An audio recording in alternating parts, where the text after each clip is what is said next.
আসসালামু আলাইকুম প্রিয় দর্শক, অন্য মঞ্চের আলোচনায় আজ আমাদের অতিথি হিসেবে আছেন তুরাগ নদে আওয়ামী লীগ ছাত্রলীগের কয়েকজনের মরদেহ পাওয়া গেছে এমন তথ্যে সামাজিক যোগাযোগ মাধ্যমে ব্যাপক চাঞ্চল্য ও রাজনৈতিক গুঞ্জন তৈরি হয়েছে। আওয়ামী লীগের ভেরিফাইড ফেসবুক পেজে দাবি করা হয়েছে 22শে জুন তুরাগ থানা আওয়ামী লীগ ও ছাত্রলীগের একটি মিছিল থেকে 7 জন নিখোঁজ হন। নিখোঁজ হওয়ার পর তুরাগ নদে 3 জনের অর্ধগলিত লাশ ভেসে উঠেছে। আওয়ামী লীগের পক্ষ থেকে অভিযোগ করা হয়েছে তাদের বেদম মারধর করে নদীতে ফেলে দেওয়া হয়েছে। আরো 4 জন এখনো নিখোঁজ রয়েছেন। স্থানীয় বিএনপি এসব হত্যাকাণ্ড পরিকল্পিতভাবে করেছে বলে দলটির পক্ষ থেকে অভিযোগ আনা হয়েছে। সামাজিক মাধ্যমে এ নিয়ে ব্যাপক আলোচনার জন্ম দিলে বাংলাদেশ পুলিশের পক্ষ থেকে 27শে জুন সন্ধ্যায় দেশের গণমাধ্যমগুলোতে একটি বিজ্ঞপ্তি পাঠিয়ে এমন প্রচারকে ভিত্তিহীন বলে দাবি করেছে। ওই বিজ্ঞপ্তিতে বলা হয়েছে তুরাগ নদে ভাসছে আওয়ামী লীগ ছাত্রলীগের 7 নেতাকর্মী মরদেহ শিরোনামে সামাজিক যোগাযোগ মাধ্যমে প্রচারিত সংবাদটি ভিত্তিহীন। তবে পুলিশ বিষয়টিকে ভিত্তিহীন বললেও ঘটনাটি একেবারেই ভিত্তিহীন নয় এমন তথ্য উঠে এসেছে দ্য ডিসেন্ট এবং টাইমস অব বাংলাদেশের প্রতিবেদনে। পুলিশের পক্ষ থেকে আওয়ামী লীগ ছাত্রলীগের নেতাকর্মীর মৃত্যুর ঘটনাকে পুরোপুরি উড়িয়ে দিলেও গোয়েন্দা প্রতিবেদনে ঘটনার দিন আওয়ামী লীগের মিছিল, পালাতে গিয়ে তুরাগ নদে পড়ে যাওয়া, পরে লাশ উদ্ধার হওয়া সবই উঠে এসেছে। উল্টো দেখা যাচ্ছে পুলিশ যাকে পিকনিকের ঘটনায় গিয়ে মৃত্যু বলে প্রচার করেছে সেটি আসলে পুরোটাই বানোয়াট গল্প এবং নিহতদের সাথে আওয়ামী লীগের সংশ্লিষ্টতা আছে। দৈনিক প্রথম আলোতে প্রকাশিত আরেকটি খবরেও এদের রাজনৈতিক পরিচয় উঠে এসেছে। আবার এই ঘটনার খবর এমন এক সময় ভাইরাল হয়েছে এবং এটি নিয়ে ব্যাপক প্রতিক্রিয়া তৈরি হয়েছে যখন চলতি সপ্তাহে পর পর 2 দিনে ফরিদপুর ও চট্টগ্রামে পুলিশ হেফাজতে 2 তরুণের মৃত্যুর ঘটনা ঘটেছে। আর এই 2 তরুণই আওয়ামী লীগের রাজনীতির সাথে জড়িত। প্রশ্ন উঠেছে, এই ঘটনাগুলো কি বরাবরের মতোই সামাজিক মাধ্যমে ভাইরাল হয়ে কিছুদিন পর হাওয়ায় মিলিয়ে যাবে? বাংলাদেশে বিনা বিচারে রাজনৈতিক প্রতিপক্ষ ঘায়েল করার এই সংস্কৃতি কি চলতেই থাকবে? বিস্তারিত জানতে চলুন যাওয়া যাক বিশ্লেষণে।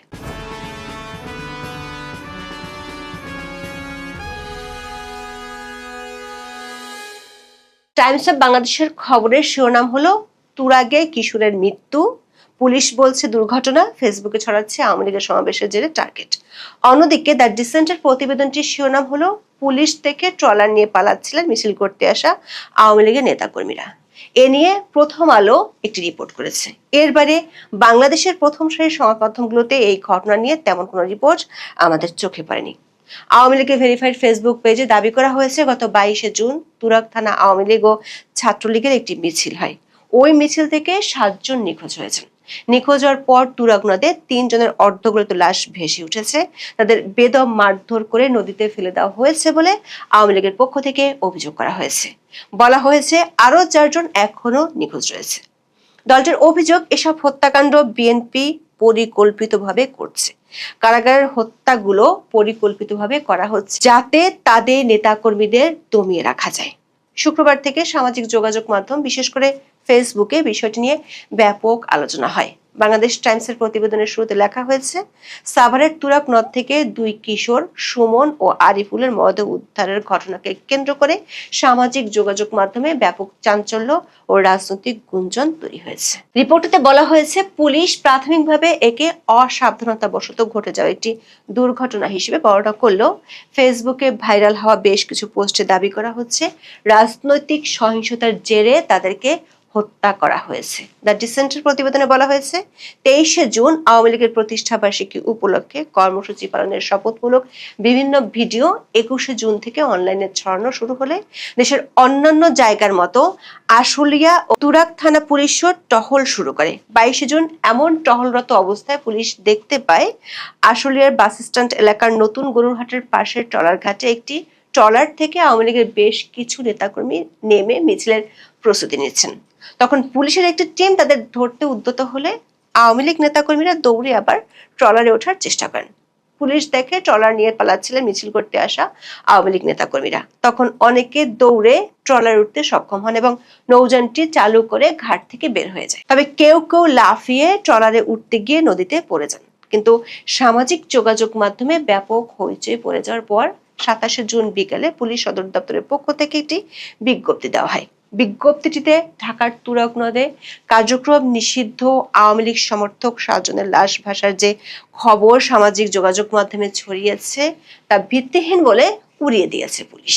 বিজ্ঞপ্তিটিতে বলা হয়েছে, তুরাগ নদে ভাসছে আওয়ামী লীগ ছাত্রলীগের 7 নেতাকর্মীর লাশ শিরোনামে সামাজিক যোগাযোগ মাধ্যমে ভিত্তিহীন তথ্য প্রচার করে জনমনে বিভ্রান্তি ছড়ানোর অপচেষ্টা চালানো হচ্ছে।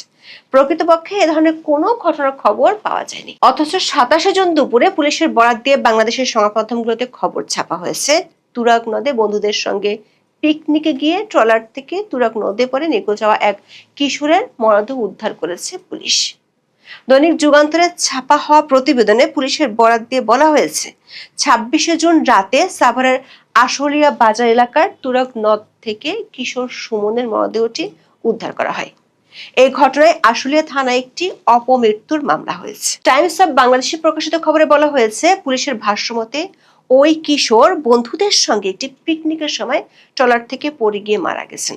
তবে অনলাইনে এই মৃত্যু নিয়ে তীব্র গুঞ্জন ও জল্পনা কল্পনার সৃষ্টি হয়েছে। দ্য ডিসেন্টার প্রতিবেদনটিতে সুমনের মৃত্যুর ব্যাপারে পুলিশের ভাষ্য তুলে ধরে বলা হয়েছে, সুমন বন্ধুদের সঙ্গে পিকনিক করতে ট্রলারে করে তুরাগ নদে গিয়েছিলেন। সে সময় ট্রলার থেকে নদীতে নামার সময় পড়ে গিয়ে তলিয়ে যান। এরপর থেকে তাকে খুঁজে পাওয়া যাচ্ছিল না। পরে স্থানীয়রা নদীতে একটি মরদেহ ভাসতে দেখে 999-এ ফোন করেন। পুলিশ গিয়ে মরদেহ উদ্ধার করে। দর্শক, টাইমস অব বাংলাদেশ এবং দ্য ডিসেন্টের প্রতিবেদন থেকে এটা স্পষ্ট যে পুলিশের পক্ষ থেকে পিকনিকে যাওয়া দাবি করা কিশোর সুমন আর আওয়ামী লীগের পক্ষ থেকে মিছিলে যাওয়া দাবি করা সুমন একই জন। দুটো প্রতিবেদনেই বলা হয়েছে, সুমনের মরদেহ যখন উদ্ধার হয় তখন তার কাছ থেকে একটি মোবাইল ফোন পাওয়া যায়। হ্যান্ডসেটটি সচল না থাকলেও সেটির সিম কার্ডের মাধ্যমে তার পরিচয় শনাক্ত করা হয়। সুমনের বাড়ি তুরাগ থানার রানাভোলা গ্রামে।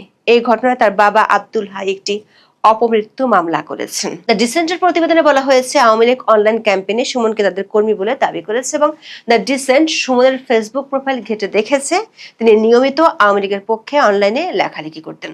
তার প্রোফাইলে নিজের পোস্ট করা একাধিক ভিডিওতে দেখা গেছে তিনি সম্প্রতি আওয়ামী লীগ ছাত্রলীগের ব্যানারে মিছিলে অংশ নিয়েছেন। এসব মিছিলে অংশ নেওয়া তার একাধিক সহযোগীকে ট্রলারে দাঁড়িয়ে শপথ নেওয়ার ভিডিওতেও দেখা গেছে। এই শপথের ভিডিওতে, যেটি 21 জুন দিনে বা 22 জুন দুপুরে আগে ধারণ করা, সুমনকে হাত তুলে শপথে অংশ নিতে দেখা গেছে।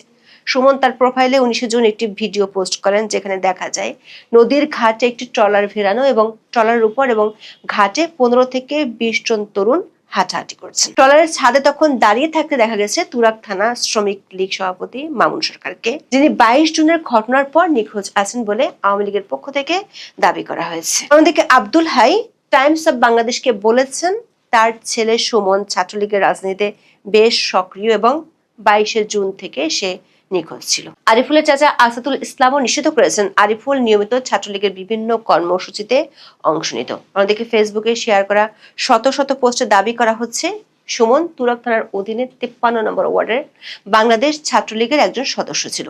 ওইসব পোস্টের দাবি অনুযায়ী গত 22 জুন আওয়ামী লীগের একটি মিছিলে অংশ নেওয়ার কারণে সুমন ও আরো কয়েকজনকে ধাওয়া করা হয় এবং নদীতে ফেলে দেওয়া হয়। তার মানে দেখা যাচ্ছে যে দুজনের লাশ উদ্ধার করা হয়েছে তারা দুজনে ছাত্রলীগের সাথে জড়িত। আবার পুলিশের পক্ষ থেকে পিকনিকের ঘটনাগুলো দাবি করা হয়েছে, সেটির কোনো সত্যতা খুঁজে পাওয়া যাচ্ছে না। দ্য ডিসেন্ট একটি গোয়েন্দা সংস্থার অভ্যন্তরীণ তদন্ত প্রতিবেদনের বরাত দিয়ে জানিয়েছে, ওই প্রতিবেদনে সুমন ও আরিফ নামে 2 জন আওয়ামী লীগ কর্মীর ওই দিন পানিতে ডুবে মারা যাওয়ার কথা উল্লেখ করা হয়েছে। প্রতিবেদনটিতে লেখা হয়েছে, গত 22 জুন আনুমানিক 2:30 থেকে 3টার মধ্যে তুরাগ থানা ছাত্রলীগের সাবেক সভাপতি শফিকুল ইসলাম শফিকের নেতৃত্বে আওয়ামী লীগের 25 থেকে 30 জন নেতাকর্মী নৌকাযোগে আশুলিয়া রুস্তমপুর ঘাট হতে আশুলিয়া বাজার ঘাটে মিছিল করার উদ্দেশ্যে আসেন। এই কার্যক্রমে তুরাগের নলভোগ এলাকার আওয়ামী লীগ নেতা কফিল উদ্দিন মেম্বার এবং রানাভোলা এলাকার মামুন সহযোগিতা করেছেন। ওই নেতাকর্মীরা রুস্তমপুর ঘাট থেকে একটি নৌকায় করে আশুলিয়া বাজার ঘাটের উদ্দেশ্যে রওনা হয়। তারা ঘাটে পৌঁছে নৌকা থেকে নামার চেষ্টা করলে দায়িত্বরত পুলিশ সদস্যরা তাদের উপস্থিতি টের পেয়ে ধাওয়া করে। এই সময় তারা দ্রুত পুনরায় নৌকায় উঠে পালানোর চেষ্টা করে, তবে তাড়াহুড়োর কারণে নৌকার নোঙর তুলতে ব্যর্থ হয়। পুলিশ নৌকার নোঙর ধরে ফেললে নৌকায় থাকা নেতাকর্মীরা আতঙ্কিত হয়ে নদীতে ঝাঁপ দেয়। এই ঘটনায় আশুলিয়া থানা পুলিশ ঘটনাস্থল থেকে মোট 7 জনকে আটক করে। অন্যরা নদীতে ঝাঁপ দিয়ে পালিয়ে যাওয়ার চেষ্টা করে। নদীতে তীব্র স্রোত থাকায় 2 জন পানিতে তলিয়ে যায়, যা তাৎক্ষণিকভাবে কেউই জানতে পারেনি। পরদিন মানে 23শে জুন তাদের মরদেহ উদ্ধার করা হয়। পানিতে তলিয়ে থাকার কারণে মরদেহগুলো বিকৃত হয়ে যায়। এখন প্রশ্ন হলো, পুলিশ কেন 27শে জুন এমন কিছুই ঘটেনি বলে বিবৃতি দিয়ে দাবি করছে? আবার সেই বিবৃতিতে পুলিশকে হুমকিও দিতে দেখা যাচ্ছে। বিবৃতিতে বলা হয়েছে, একটি মহল এ ধরনের বিভ্রান্তি ছড়িয়ে আইন শৃঙ্খলা রক্ষাকারী বাহিনীর মনোবল নষ্ট করার অপচেষ্টায় লিপ্ত রয়েছে। কেউ এ ধরনের অপপ্রচারে জড়িত থাকার প্রমাণ পাওয়া গেলে তার বিরুদ্ধে যথাযথ আইনি ব্যবস্থা গ্রহণে পুলিশ প্রতিশ্রুতিবদ্ধ।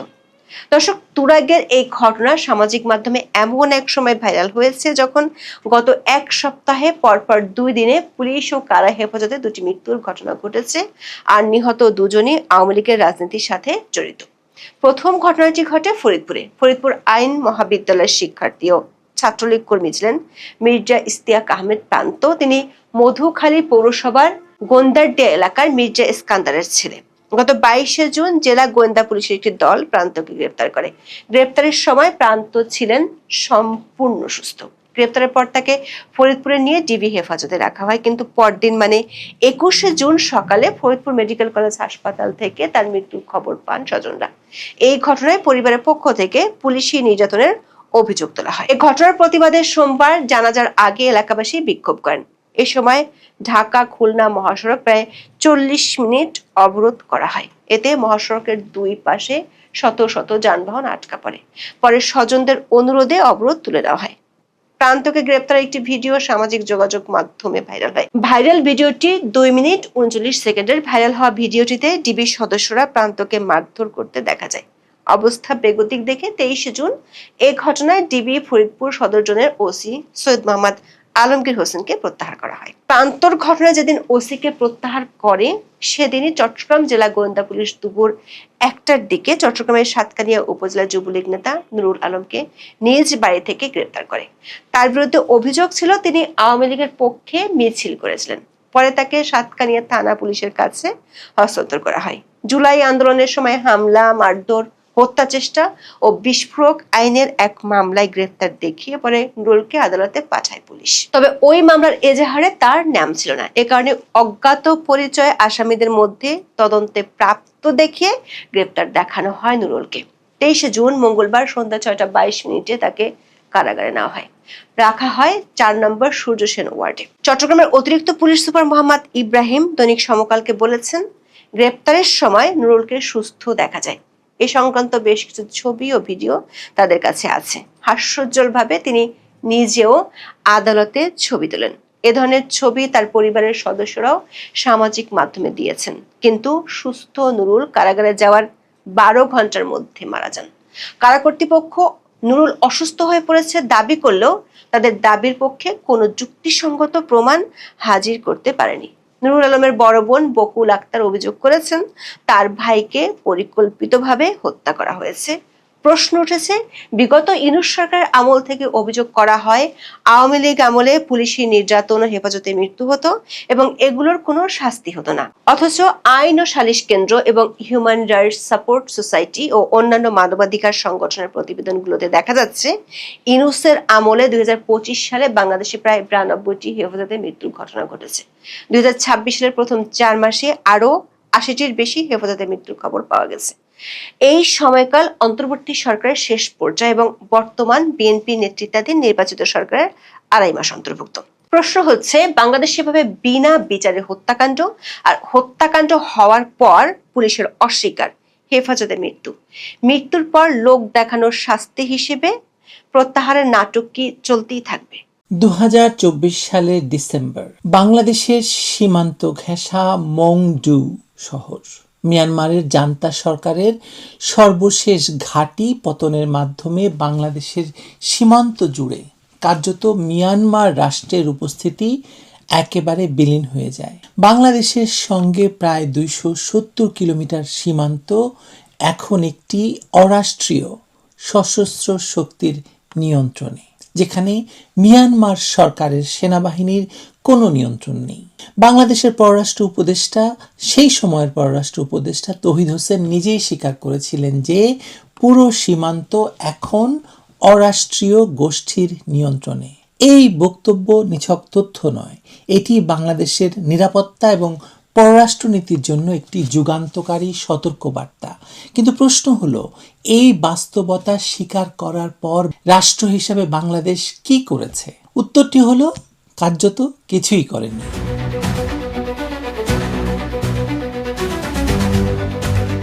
বাংলাদেশের পররাষ্ট্রনীতির ইতিহাসে এত বড় ভূরাজনৈতিক বা কূটনৈতিক ব্যর্থতা খুব কমই আমরা দেখেছি। কিন্তু সবচেয়ে ভয়ঙ্কর বিষয় হলো, এই ব্যর্থতাকে অনেকে এখনো ব্যর্থতা হিসেবে দেখতেই চাইছে না, স্বীকার তো দূরের কথা। 2024 সালের ডিসেম্বরে আরাকান আর্মি মংডু সহ রাখাইনের শেষ জান্তা ঘাঁটিগুলো দখল করে নিয়েছে, যেখানে মিয়ানমার সরকারের নিয়ন্ত্রণ সেই সময় ছিল। আজকের বাস্তবতায় আরাকান আর্মি কেবল রাখাইন রাজ্যের 90% ভূখণ্ড নিয়ন্ত্রণ করছে না, তারা নিয়ন্ত্রণ করছে বাংলাদেশের সঙ্গে মিয়ানমারের পুরো 271 কিলোমিটার সীমান্ত। এর অর্থ স্পষ্ট, এখন নেপিদো বা মিয়ানমারের রাজধানী নয়, বাংলাদেশের পূর্ব সীমান্তের প্রকৃত কর্তৃত্ব এখন আরাকান আর্মির হাতে। এই ভূরাজনৈতিক বাস্তবতা ঢাকার নীতি নির্ধারকরা এখনো পুরোপুরি হজম করতে চাইছে না বা করছে না। অবৈধ ইউনূস সরকারের পররাষ্ট্রনীতিতেই এখনো পর্যন্ত তারেক রহমানের সরকার আটকে আছে। এই বাস্তবতার প্রমাণ প্রতিদিন পাওয়া যাচ্ছে এবং সেই প্রমাণ আসলে বাঙালি রক্ত দিয়ে প্রমাণ করছে। ডিসেম্বর 2024 থেকে এখন পর্যন্ত 400-রও বেশি বাংলাদেশি জেলেকে নাফ নদী এবং বঙ্গোপসাগর থেকে অপহরণ করেছে আরাকান আর্মি। 2026 সালের মে মাস পর্যন্ত তাদের হাতে এখনো বন্দী রয়েছেন কমপক্ষে 165 জন জেলে, যাদের পরিবার জানেই না তাদের প্রিয়জন বেঁচে আছে নাকি মারা গেছে। এটি সীমান্ত অস্থিরতা নয়, এটি একটি জিম্মি সংকট। টেকনাফে একটি 12 বছরের শিশু গুলিবিদ্ধ হয়েছে। এরকম অহরহ ঘটনা ঘটছে। সীমান্তবর্তী এলাকায় 4 শতাধিক ট্রলার অলস বসে আছে, কারণ জেলেরা সাগরে যেতে ভয় পাচ্ছেন। টেকনাফ স্থলবন্দরে বৈধ বাণিজ্য 6 সপ্তাহের বেশি সময় ধরে বন্ধ, কারণ আরাকান আর্মি অবৈধ চাঁদা দাবি করছে। আর বাংলাদেশের সীমান্ত জুড়ে মাইন পোতা হয়েছে, বাংলাদেশের সীমান্তের অনেক গ্রাম দখল হয়ে গেছে। এই যে সংকট, এই সংকটের সামনে অবৈধ ইউনূস সরকার দাঁড়িয়েছিল নির্বিকার, অসহায়, আর তারেক রহমান সরকার সেদিকে পেছন ফিরিয়ে দাঁড়িয়ে আছে। অবৈধ ইউনূস সরকারের পররাষ্ট্র উপদেষ্টা নিজেই স্বীকার করেছিলেন যে আমাদের সীমান্তের পুরো অংশ এখন অরাষ্ট্রীয় শক্তির নিয়ন্ত্রণে। এই স্বীকারোক্তির পরেও কার্যকর কোনো পদক্ষেপ তারা নেয়নি। মিয়ানমারের রাষ্ট্রদূতকে তলব করা হয়, প্রেস বিজ্ঞপ্তি দেওয়া হয়, কিন্তু যে সরকারকে তলব করা হচ্ছে সেই সরকার নিজেই রাখাইনের মাটিতে নেই। তাহলে জান্তার সঙ্গে কথা বলা মানে কার্যত বাতাসের সঙ্গে আলোচনা করা। 1 দশকের রোহিঙ্গা প্রত্যাবাসন আলোচনা এখন সম্পূর্ণ প্রহসনে পরিণত হয়েছে। মিয়ানমারের জান্তা 1,80,000 রোহিঙ্গাকে যাচাই করা ঘোষণা তালিকা দিয়েছে আর কি, কিন্তু সেই জান্তার নিজেদের রাখাইনে প্রবেশের সামর্থ্য নেই। তারেক রহমানের এই বর্ধিত সরকার 7টি প্রস্তাব দিচ্ছে, 40টি দেশের প্রতিনিধিদের ডেকে সম্মেলন করেছে ইউনূস সরকার, আপনার মনে থাকার কথা। কিন্তু যাদের সঙ্গে কথা না বললে প্রত্যাবাসন অসম্ভব, সেই আরাকান আর্মির সঙ্গে কার্যত কূটনৈতিক কাঠামো গড়ে তোলার সাহস নেই না ইউনূসের সরকারের, না তারেক রহমানের সরকারের। ফাঁকা বুলিতে রোহিঙ্গা সংকট সমাধান হবে না, হবে না, হবে না। এখানে আরেকটি গভীর এবং বিপজ্জনক উদ্বেগও কাজ করছে। আন্তর্জাতিক বিশ্লেষকরা জানাচ্ছেন, কক্সবাজারের রোহিঙ্গা ক্যাম্পগুলো থেকে আরাকান রোহিঙ্গা স্যালভেশন আর্মি সহ বিভিন্ন সশস্ত্র গোষ্ঠী যোদ্ধা সংগ্রহ করে আরাকান আর্মির বিরুদ্ধে মিয়ানমারে পাঠাচ্ছে। বাংলাদেশের শরণার্থী ক্যাম্প থেকে সশস্ত্র যোদ্ধা রপ্তানি হচ্ছে। এটা কি কোনো দায়িত্বশীল রাষ্ট্রের জন্য সহনীয়? এই সশস্ত্র নেটওয়ার্কগুলোর সঙ্গে যুদ্ধাপরাধী জামায়াত ইসলামী এবং তাদের অঙ্গ সংগঠন ইসলামী ছাত্র শিবির এবং সদ্য গঠিত এনসিপির মতাদর্শগত যোগাযোগ নিয়ে গোয়েন্দা মহলে উদ্বেগ রয়েছে। তথাকথিত গণ অভ্যুত্থানের পর থেকেই জুলাই সন্ত্রাসীরা যখন রাষ্ট্রের রন্ধ্রে রন্ধ্রে প্রবেশ করেছে, সেই সুযোগে এই ধর্মীয় চরমপন্থী নেটওয়ার্কগুলো সীমান্ত জুড়ে আরও সক্রিয় হয়েছে আর রাষ্ট্র দাঁড়িয়ে দাঁড়িয়ে তামাশা দেখছে।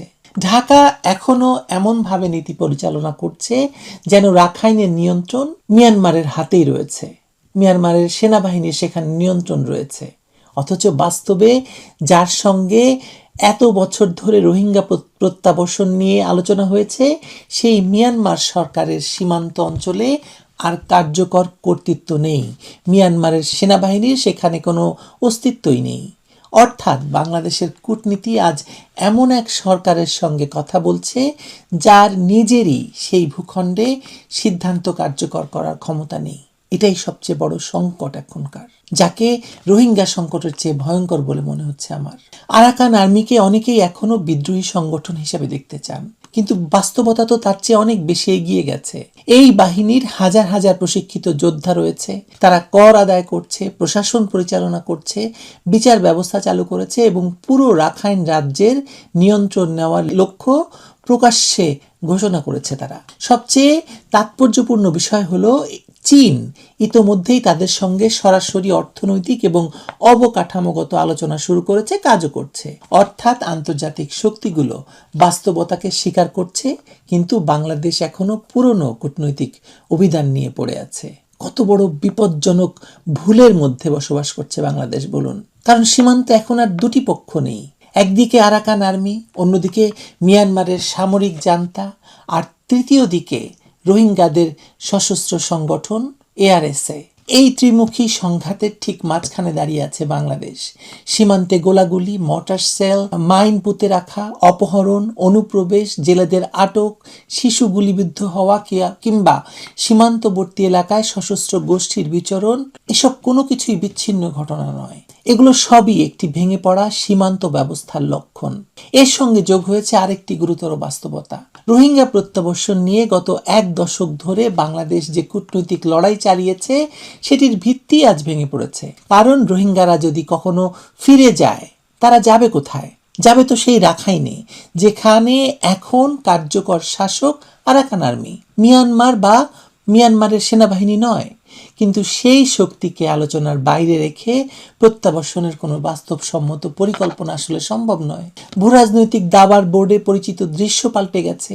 চীনের কথা তো একটু আগেই বলেছি, তাদের বেল্ট অ্যান্ড রোড রেলপথ প্রকল্প নিয়ে আলোচনা শুরু করেছে আরাকান আর্মির সঙ্গে।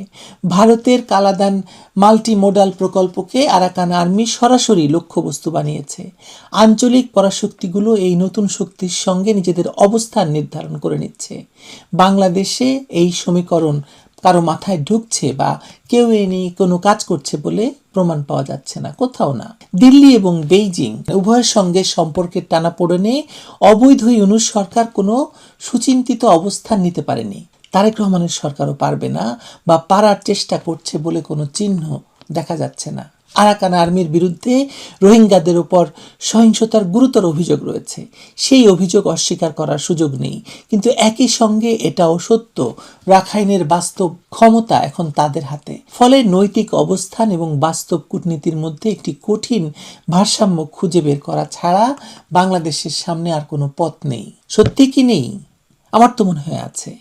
ইরাকি কুর্দিস্তান বা সোমালিল্যান্ডের উদাহরণ স্পষ্টভাবে দেখায় আনুষ্ঠানিক স্বীকৃতি ছাড়াও কার্যকর যোগাযোগের কাঠামো তৈরি করা সম্ভব।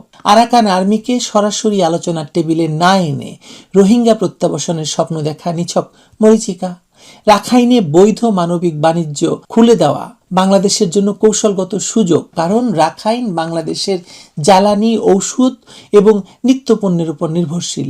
এই সুযোগকে কাজে না লাগিয়ে যে শূন্যস্থান তৈরি হচ্ছে তা পূরণ হচ্ছে মাদক চোরাচালানকারীদের দ্বারা। সংসদে দাঁড়িয়ে স্বরাষ্ট্রমন্ত্রী দেশে মাদক ব্যবহারকারীদের তথ্য দেন, কিন্তু এই কথাটা বলেন না যে মাদক কোথা থেকে আসছে, কিভাবে আসছে এবং সেটার জন্য কোনো কার্যকর ব্যবস্থা তিনি নিয়েছেন কিনা।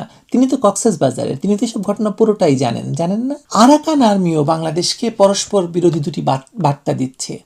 একদিকে তারা অভিযোগ করছে বাংলাদেশ নাকি এআরএসএ কে সহযোগিতা করছে, যার পক্ষে কোনো বিশ্বাসযোগ্য প্রমাণ নেই। অন্যদিকে তাদের শীর্ষ নেতৃত্ব বারবার বাংলাদেশের সঙ্গে সুসম্পর্কের আগ্রহ প্রকাশ করেছে। এই যে দ্বৈত আচরণ, সেটা নতুন নয়। আঞ্চলিক শক্তির রাজনীতিতে চাপ সৃষ্টি এবং আলোচনার দরজা খোলা রাখা একই কৌশলের অংশ।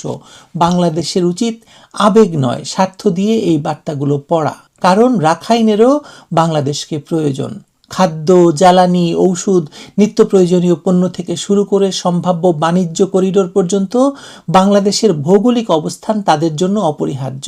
একইভাবে বাংলাদেশেরও দরকার একটি স্থিতিশীল রাখাইন, কারণ অস্থিতিশীল সীমান্ত কোনো দেশের অর্থনীতি, নিরাপত্তা বা বিনিয়োগের জন্য শুভ সংবাদ নয়। এর পাশাপাশি আরও একটি ভূরাজনৈতিক পরিবর্তন নীরবে ঘটে যাচ্ছে। ভারতের কালাদান প্রকল্পে আরাকান আর্মির চাপ বাড়লেও চীনের কৌশলগত বিনিয়োগকে তারা তুলনামূলকভাবে অক্ষত রেখেছে। এর অর্থ খুব পরিষ্কার, রাখাইনে ভবিষ্যতের শক্তির ভারসাম্য নির্ধারণে বেইজিং ক্রমেই গুরুত্বপূর্ণ হয়ে উঠছে। বাংলাদেশ যদি নিজের অবস্থান স্পষ্ট না করে, তাহলে অন্য শক্তিগুলোই বাংলাদেশের ভবিষ্যৎ নিরাপত্তা পরিবেশ নির্ধারণ করবে।